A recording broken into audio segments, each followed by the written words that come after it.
ఈరోజు నేను ఎలా ఉన్నా, ఏమైపోయినా, నా కళ్ళ ముందు దేవుడు నా బిడ్డల్ని వాడుకొని, నన్ను వాడుకొని, నా బిడ్డలంటే వాళ్ళు ఎవరు అనుకున్నారు? మీరే. మిమ్మల్ని వాడుకొని, నన్ను వాడుకొని, మన ద్వారా రక్షించిన ఆత్మలు వాళ్ళ సాక్ష్యాలు వింటంటే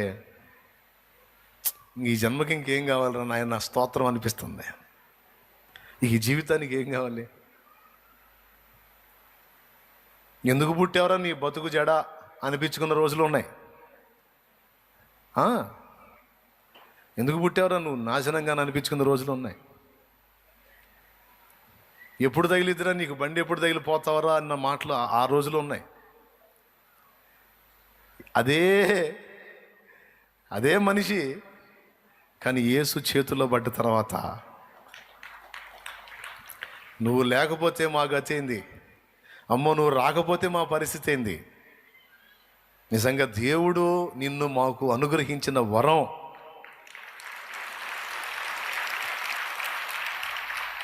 నా గురించి కాదు, నీ గురించి కూడా జనం ఆ మాట అన్నారు. నువ్వు రక్షించిన వాళ్ళు ఏమన్నారు తెలుసా నీతో? దేవుడు మాకు వరంలాగి పంపించాడన్న నిన్ను అన్న, నువ్వు వచ్చి మా విషయంలో జోక్యం చేసుకోకపోతే అయిపోయేదన్న మా కథ.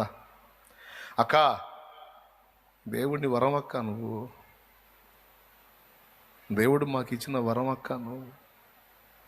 నువ్వు మాకు అందించకపోతే, మా కోసం నువ్వు ప్రయాసపడకపోతే, మా కోసం నువ్వు త్యాగం చేయకపోతే, పాపం నీకుండే కష్టాలు నీకున్నాయక్క, నీకుండే బాధలు నీకున్నాయక్క. అయినా అన్నీ నెరవేర్చుకుంటానే ఓ పక్క మా బాధ్యత నెరవేర్చావక్క, లేకపోతే మా బతుకులు ఏమైపోయాయో అని నీతో కూడా కొంతమంది అన్నారు.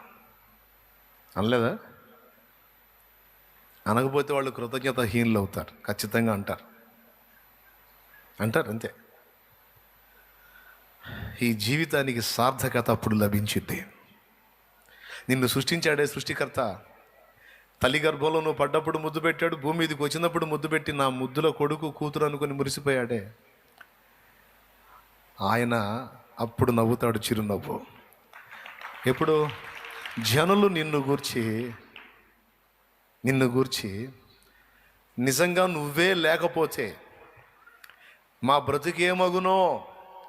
ఈరోజు మాకు దీపమయ్యావు నువ్వు, మా బ్రతుకులకు రక్షణాధారం అయ్యావు. నీ ద్వారానే మేము ఆ రక్షకుడిని తెలుసుకున్నాం, నా బ్రతుకులు ఇలా మారినాయి అనే మాట నిన్ను గురించి ప్రజలు అన్నప్పుడు, నిన్ను సృష్టించాడు చూడు, నీకోసం ప్రాణం పెట్టాడు చూడు, మళ్ళీ ఒక్కసారి ముద్దాడుతాడు నీకు తెలియకుండా నిన్ను.